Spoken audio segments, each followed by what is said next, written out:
2022 Corolla Hatchback XSC manual. Replaced all the interior bulbs with LEDs, assuming that all the exterior lighting is LED already. Apparently, the license plate bulb is not. Okay, I'll replace that as well. So there are tabs here, one each.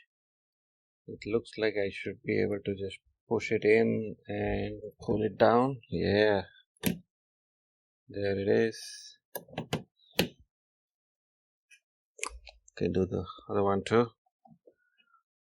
Push it in, pull it right out. Okay. This looks like the same bulb as the interior bulb, front dome lights and the visor lights. So one of the LED lights in looks pretty bright. LED upgrade versus the stock factory bulb comparison. And the license plate LED upgrade is complete. Ciao.